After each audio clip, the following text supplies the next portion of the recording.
Hey friends, I'm Mel and welcome to my kitchen. I am so glad that you joined me here tonight. I have a very special video for you. First of all, it's a collaboration with my friend Katt from Southern Farming Kitchen. A lot of you know Katt. We cook a lot alike. I think we're soul sisters. I enjoy her friendship so much, and the girl can cook. So you know how it goes. I'll have Katt's video linked down in my description box. When you're finished here, check it out. Let her know I sent you. And if you've come over from Katt's, thank you for being here. I hope you have a great time and enjoy my video too. Me and Katt are both doing videos that are featuring regional foods that people in our area love, or products that are made in our area. This is a video that I've had rolling around in my head pretty much ever since I started YouTube, and I've just never taken the time to put it together. And I tell you what, it took a complete turn from what I first had in my head this video was going to be, and I love it. It's so special to me. Without further ado, let's get into a good old-fashioned East Tennessee Appalachian meal made by my mama and my daddy. I hope you love it. If you are in the South, in the Appalachians, you know you're not going to be around very long till you don't get took home to meet the parents. So we're going to cook tonight with Mom and Dad. Y'all say hey. Hey. Hey. Hey. This is Granny. When y'all see me show those nice shots of Sunday dinner at Granny, that's Granny, and this is Grandpa, John and Onita. And she doesn't look like any Granny, and he might look like a Grandpa. But anyway, we are going to cook us a big old Appalachian feast together for you. Okay, folks, this is what we're going to be using today. These are the ingredients that I use to make cornbread. I use particular brands. I've just always been hung up on that. You may not be able to get these in your area, but you use what you can get in your area and what you're used to. So I think it'll turn out fine, but I've always used Mayfield's Buttermilk, JFG mayonnaise, cornmeal, Food City brand, or the Three Rivers brand. I think they're both the same. The bags even look the same. And White Lily self-rising flour. And this skillet we're going to be using is a square skillet. The reason I use a square skillet, if you like crust on the outside of your bread, you get a little more crust with a square one. And if you're lucky enough to get a corner piece, you got square on two sides of it. So you need to get in there quick and get a corner piece. But anyway, this is the way I made mine. My mama made hers with buttermilk. She wouldn't make bread of any kind without buttermilk. And if she didn't have it, she'd take a little bit of sweet milk and put vinegar in it and clabber it, you know, to make buttermilk. But that's what we're going to be using today, and we'll go along here and get started on our cornbread. Okay, first thing we're going to do is grease our skillet. If you'll notice, that skillet's got kind of a rough texture to it, and that's the way they come from the Lodge factory. They pour these hot metal into a sand mold, and that leaves, if you think, you know, looking at orange skillets, you probably got some that's real slick, but they get that mostly from cooking in them and years, you know, scraping and turning stuff over in the pan. But this has never been cooked in, nothing other than cornbread, and it works fine. I've got it seasoned good, so I use a little bit of Crisco, about like that. I don't heat mine.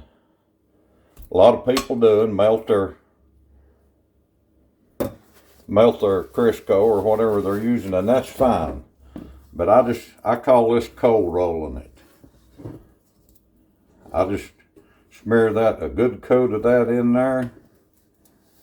My hands are clean. I washed them day before yesterday, so there. And the Lodge factory is in South Pittsburgh, Tennessee. They have a big cornbread festival there every year, and they kind of shut the plant down for the festival. but it's open for tours and that kind of stuff, because you can't just go in there anytime and see how they make that stuff.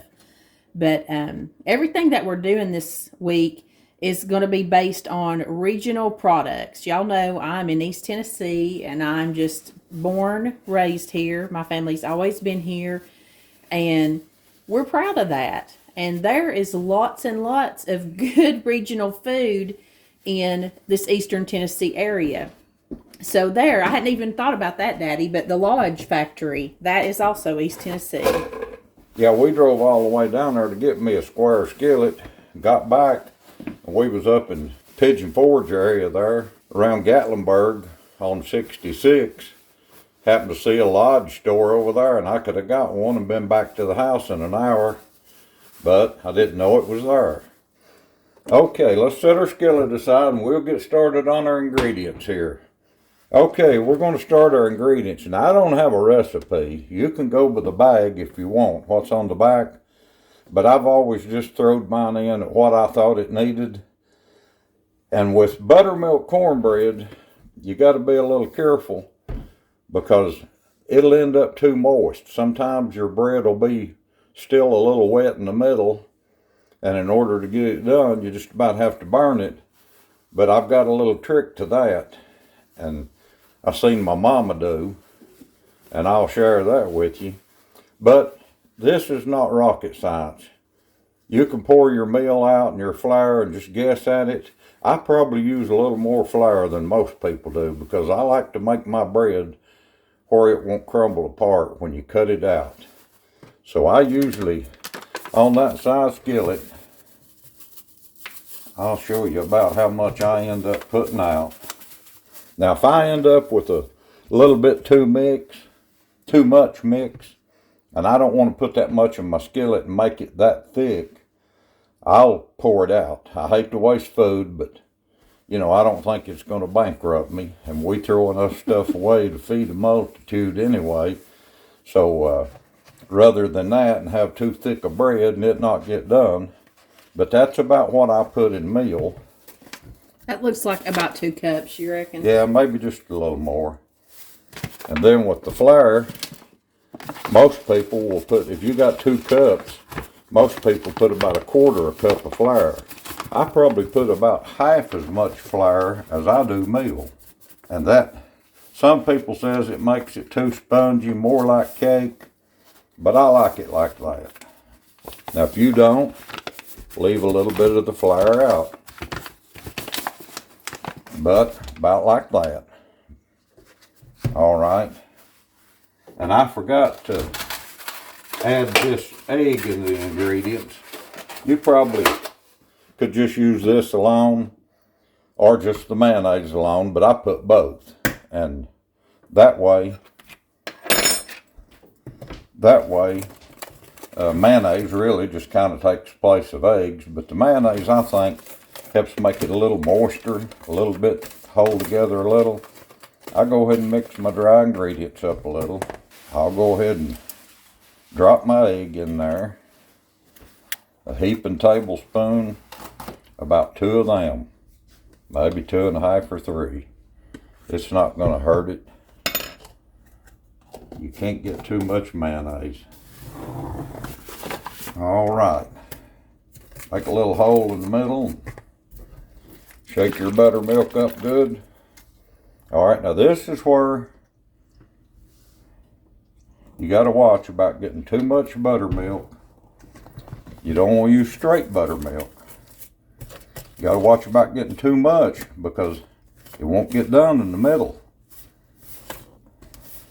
I poured out probably half, 3/4 of a cup in what mix I had.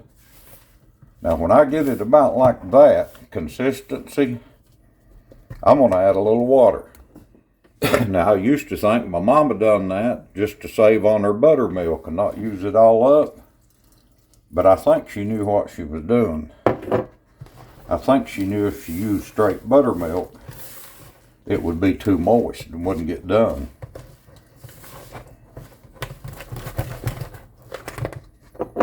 Now you brought your own whisk Is there a special story about your whisk, or No, you I just just like it? didn't know whether you had one or not. I do, but mine seems flimsy. Like yours don't look like it's hardly as flimsy as. No, it's been around a good while. I'm the only one that uses it at the house.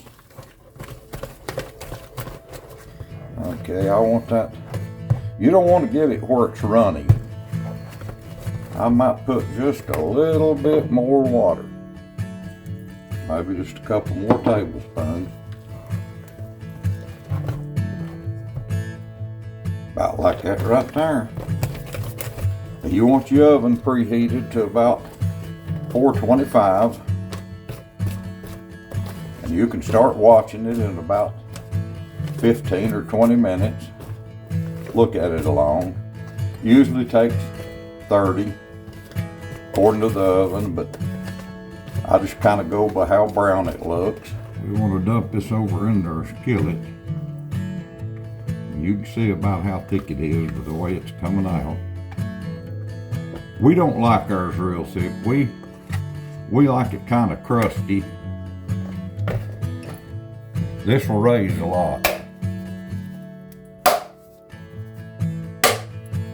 You got to be strong to make cornbread in that skillet. Yeah, you do. Yeah, you need a good tough hand. A lot of people thin it enough to where it just pours out, but you've got a lot more moisture in it when it's like that. No. And it's gonna. But I'm not gonna put. I've only got that much, so that's got not a little bit That's left. not too wasteful. No. I don't feel too guilty about No. that. But that's ready to go in the oven. All right, we'll see what it comes out looking like. And all of these little 3 products right here, these are like Knoxville-based companies. JFG was in Knoxville for a number of years. They made coffee and peanut butter and mayonnaise, and they had a big building in Knoxville. It's beautiful, and then they moved to another facility. But if you went to the nicest restaurants, like this big Regus restaurant that was in Knoxville, they all served JFG coffee. It was the best. And we grew up on JFG mayonnaise. Daddy still, he says he don't care if it goes up to $7 a jar. That's what he wants. But see, Knoxville, Tennessee since 1919. Now White Lily, they also had a big place in Knoxville, and they ended up getting bought out by Smucker's. And Smucker's also does Three Rivers Cornmeal now. They're both White Lily brands. And White Lily, why people like it is right here. This winter wheat that they make it from, it has less protein, and this is like already sifted. It even says so, pre-sifted. And it makes your biscuits just rise up. But we're certainly proud of these Knoxville, East Tennessee companies. Okay, now Granny has brought us a pot of beans that she has partially got started today. So she is the pinto bean queen. I can never get them to taste like Mama's do. So tell everybody what you do, Granny. These are dried too. These were cooked from dried. These are dried beans. Okay, you look your beans good. You wash them good. Most people will soak them overnight, but I found that I can do just as quick on the stove. Growing up, my mama called them soup beans, but I never heard of pinto beans until I was married, and John's mama called them pinto beans. But at our house, they were always soup beans. And you'll see when we get this soup good and thick why my mama always called them soup beans. And we always made a joke about, we always ate beans at our house, and one day we'd have beans and potatoes, and the next day we would have potatoes and beans. But anyway, that was just a staple at our house and everybody else's around our neighborhood. But I guess we need to turn this stove on. Yeah, tell us what you've done so far to get them to this point. So far, I started these off. When I get them to cooking, I'll put some oil, probably 2 big tablespoons full of cooking oil, and a tablespoon of salt per pound of beans. And this is a 1 pound package of dry beans. And look how much that makes. That is a good size pot. Let me show you how. Yes. Like, that's a pretty tall pot. But you put a lot of water in them. Yeah. Because, according to Granny, a lot of people on YouTube ain't doing their beans right, are they, Granny? No. When I see just a thing of dry beans, I just can't figure out, because I'm thinking these people don't know what they're missing. So like Mommy said, I've got these pre-cooked almost, but I turned them off because I wanted you to see the effect of cooking them hard. That's how we say it. We cook them hard to get the good thick soup. So we will just get this to a boil, and that's the main thing on the last of your cooking, is cooking them hard with a boil and just keeping your eye on them. And I could already hear it starting under there because they were still good and hot. Yeah. You know, here's the beans coming up, and we're going to let them boil like this for what, Granny, about 15 minutes? About 15 minutes, and this is what we call cooking them hard. Cooking them hard. We're also going to put together a little Georgia cracker salad, because you always want like some coleslaw or something kind of cold with beans and cornbread, some relish, chow, something like that. But I'm hooked on this Georgia cracker salad. But right here's the star of the show. This big boy right here, look at him. This is from Turley's Tomatoes. That's your farmer, I reckon. That is Granger County tomatoes. They don't come any better than this. I ain't even a tomato lover, but I like these. They're good. Okay, this is the start of our cracker salad. I've chopped up that big old Granger County tomato right here, and I've got about 3 green onions down in here that I've chopped up, and I hard boiled an egg. I've chopped it up real good. I'm going to throw in about 1.5 cups of this JFG mayonnaise. And then we'll put some seasonings in it, and right when we're ready to eat it, we're going to crush our sleeve of crackers up on it. But I like to do this where I can kind of, you know, get it prepped up ahead of time, all that part. And then when you're ready to eat, you're ready to eat. Because this is not good after it's set around for a while. I mean, I tried it when I made it last time because it was so good. I had a little bit left, and it just wasn't as good the second day. Now, you could have just eat it on crackers probably the second day. I hadn't thought about that. You could probably just spooned it onto some crackers. But right here's what it's going to look like. And then when we eat, we'll put our crackers in it. And I know this looks awful and it sounds so weird.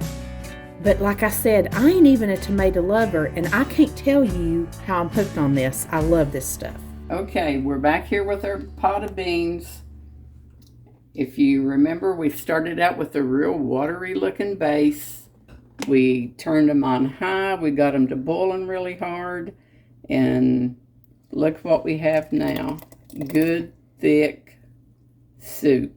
Okay, the way we eat them is we crumble our cornbread up in our plate or bowl, saucer, and then you put your beans over that cornbread, and it is delicious.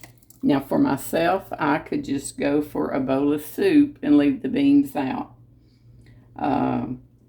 Do you eat mayonnaise in your beans, Granny? No, I do not. Now, I was raised on mayonnaise sandwiches and peanut butter and mayonnaise sandwiches. JFG, that is? JFG. Always JFG. Yes. But I do not want JFG mayonnaise in my beans. Well, la-di-da. But everybody else in the household likes the mayonnaise in That's their right. beans. And we're not sponsored, are we? No. We're not No. sponsored by JFG, No. White Lily, Three Rivers Cornmeal, Granger County Tomatoes, Mayfields. We ain't sponsored by none of these people, are we, Granny? Tell No. us. Hand to God, Granny. Hand to God. I swear. We ain't sponsored. This is just what we love. Yes. This is what we love. Now, she was talking earlier about people on Facebook in their pinto beans that we've noticed. like they will just get their beans and no soup at all. Show us how it looks when they do it wrong. Well, I have this ladle now, Yeah. so it's Can hard you to get get it off? just Can the you get- beans. It's just bean and no But soup. you've got to get that soup in there with them. That is what makes your dish. Yeah. Hear that, YouTube? Granny says you're doing it wrong. You gotta have that soup. You gotta have it. Cook them hard, you get that good rich broth. The good Yeah. rich bean soup. Yummy. Nothing better. And we'll be enjoying this in just a little bit. Okay, Daddy's gonna pull this cornbread out now. Alright, that looks like it's pretty done. We'll set it out here and we'll get it over on something. It looks very good. See how that's separated? So you know it is not gonna stick because look, that's the side of the pan. I don't want to burn myself. 100% confident. 100% confidence in it right here. He's getting cocky, ain't he? Alright, we're gonna put it out on this fine cutting board that I made my daughter here.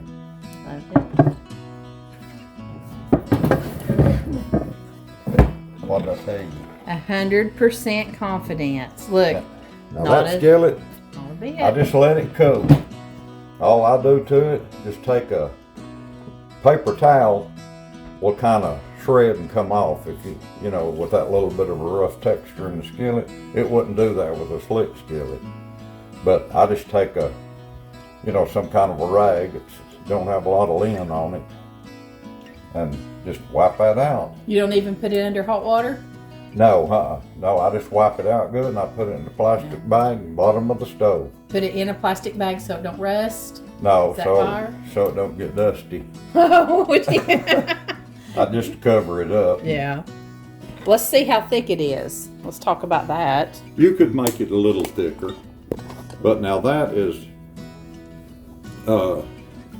with the thin, you're going to ensure yourself that it's not going to be too wet inside. With that buttermilk, a lot of people, Granny uses sweet milk all the time, which is fine. It makes good cornbread. She makes good. People tell you can't tell the difference, but I can. That's what I learned from my mama. You take a piece of that and crumble it up and put your beans on it, put a big spoonful of JFG mayonnaise on it. Yeah, we all eat mayonnaise. Except Granny. Except Granny. But that they didn't. But that's something my mama learned me, and then I learned it to my kids. And some of the grandkids, they've even learned it from their parents. So Uh-huh. a lot of us eat it that way. Yeah. But We ain't picky or nothing, are we? no, that's just our preference. But anyway, all right, we're going to cut us a piece of this. We're going to cut us one of these corners out. This has been the best YouTube video ever. I ain't had to do anything except film you guys. Oh, look at that. You can see that steaming. Put a little light down there on it too. Lord of mercy, help my time. Look at that. It's gonna be good. You can cut that while it's hot. Put you a little butter on it while it's hot enough to melt it. Put you some honey or molasses, jam, jelly, that K-Row syrup brand. Not the clear, not the dark, but the medium K-Row syrup, pancake syrup. You've got yourself a dessert right there. You got your dessert took care of. You got to use real butter, right? Yeah, real Yeah. butter. You don't want that plastic margarine. You didn't let your grandkids eat that stuff, did you? No. No, they had Amish butter, didn't they? All right. Buttermilk cornbread to me is good. just a lot better. It seems like it's a lot better. I tell you what, old people like my grandma and grandpa, they was farmers. They had a milk cow, and she had 2 big gallon jars, big mouth gallon jars, and in their Frigidaire all the time was a gallon of sweet milk and a gallon of buttermilk. And that gallon of buttermilk could be gone just as quick as that sweet milk, because they drunk it a lot with their meals. She used it in all her cooking and bread.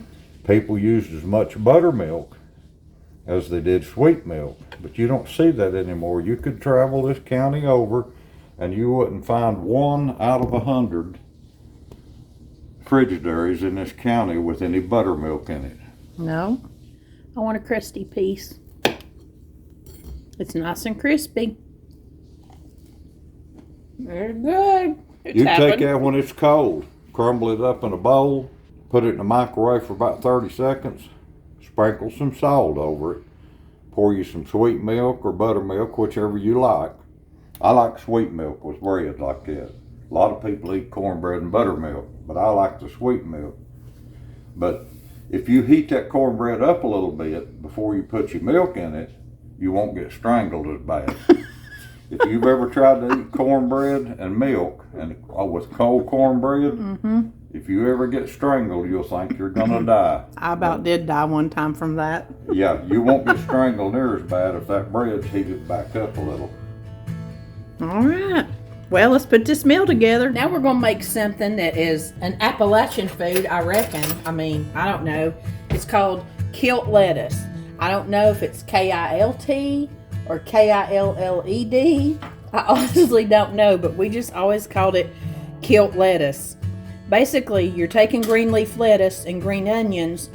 Granny's going to make a mixture of stuff here and heat it up, and we're going to pour it over our lettuce. I guess it's kilt, because we're going to kill it, ain't we? We're going to shrivel it up. We're killing it. That's what we're doing. Some people call it wilted. Yeah, some people call it wilted, but not us. We're going to call it kilt. We call it kilt. Granny is putting in about 1/4 cup of apple cider vinegar. And then you're supposed to fry bacon up. And like I said, this has been an easy day for me. Granny already fried bacon, but she ate it this morning. So she saved the bacon grease. I had just a little bit of bacon grease, so I added enough oil to my bacon grease to make 1/4 cup. Okay, we're going to start it out on medium. And I've got a big old thing of green leaf lettuce cut up over there, probably. Yeah. I mean, it's a whole head, I guess, is probably what it is. Okay, and I'm going to put to this 1 tablespoon. I'm going to give it just a little bit more. 1 tablespoon of sugar. This. You want some salt? Yeah, some salt. Tell me when. That's probably good. You want some pepper? And some pepper. We like a lot of black pepper, don't we, Granny? We do. Granny taught me that. She taught me a lot of stuff. I don't use a whole lot of salt, but I do go for the pepper. I'm going to get a little bit more of my bacon. And you throw just a little bit of water in there, too. Actually, I've never made kilt lettuce. And Granny said it's been a long time since she made it. So it don't look like a whole lot, but you get it like to a boil. I guess this will just be like spinach. It's just going to go real quick. But I will have a recipe linked for you for kilt lettuce. Let me show you real quick. It'll be in Granny's handwriting. And I'll just, well, I'll do it like this. And you can screenshot it if you just want to do that. And then you have it. And I'll also take a picture of it and I'll pin it to my Pinterest board. I like to do that. And then look, we'll all have it in Granny's handwriting. That'll be fun. We'll remember you, Granny. All right, thanks. All right. So we're waiting for that to come to a boil. Yeah. Okay, this is a really huge bowl. This is my biggest bowl. It's got 3 or 4 green onions, and then here comes all this lettuce. And we just kind of cut it up and tore it up as little as we could. And Granny, I'm getting worried. That's a lot of lettuce. Yes. Let's see what happens. It smells good. I'll say that. Yeah, you can smell that vinegar. Yes, you can. And then you just toss it around. Okay. The more you let it sit in this hot oil and stuff, it's going to continue to shrink up. In the recipe, it does say that you can use greens. Said anything would work except your romaine. Now, we used to have this all the time, fresh out of the garden, growing up. This was just something everybody liked, and it was simple and easy. And since Granny and Grandpa eat all of our bacon this morning, we're just going to put in some of these bacon bits, because that's what you do with your bacon that you cooked it in. You use the grease and the bacon. You Right. reckon that's enough? Yeah. You can see how the longer this has sat here and we've got it pushed down in there, it has shrunk way down. But we had a lot of lettuce. So we ended up going and putting some more sugar and vinegar in here and a little more salt. And it tastes good now. It's perfect. We just had a lot of lettuce. Now, let's mix up this cracker salad, and we're ready to eat. Now, this is what I mixed up before, and I'm going to take an entire sleeve of just regular saltine crackers, and you just crunch them up. You don't want them to just be like dust. You want them like kind of that consistency. Just kind of take them in one hand and just break them. And when you stir them, they'll break a little bit too. But they'll absorb some of that JFG mayonnaise and some of that tomato juice that's down in there and all that good stuff. And this is just like a nice cold salad. And it looks and sounds so weird, but it is so good. You can see how those saltine crackers are already beginning to soak up that mayonnaise. It went perfect with our soup beans. Those pintos were delicious. And I love that Granny cooks them on top of the stove. You've seen me do them in the crock pot most of the time. And the kilt lettuce was delicious. It was a nice change from just regular old canned greens. Everything tastes so good. And there is Daddy's delicious cornbread, just like Mama used to make. I even had a dessert I was going to make, but this video just got too long. We're slow talkers. But we sure did enjoy doing this. Mama and Daddy, I thank you so much just for what you mean to me, for the way that you have raised me and my brother, and you've always stood by us and helped us with our kids, helped us with our lives, just whatever we need. I'm so thankful to the good Lord that He put me in a family with you two for my parents. There are so many wonderful things I see in my life that I give you the credit for. I hope you enjoyed tonight's video. If you did, give it a big thumbs up and be sure to subscribe. I don't want you to ever miss an upload here. And Katt, thanks for collabing on this video. It has been a pleasure as always. Be sure and check her video out whenever you're done here. I know it's probably been evident to you. I absolutely love my family. They are the most important thing to me in the world. And I consider it an honor and a privilege every week when you invite me into your home to bring my East Tennessee Appalachian heritage to you, and I consider you family as well. I love this East Tennessee area. I love the mountains. I love the culture. I love the people. It's home, and it always will be. Thanks for watching. Until next time, I send you love from my kitchen.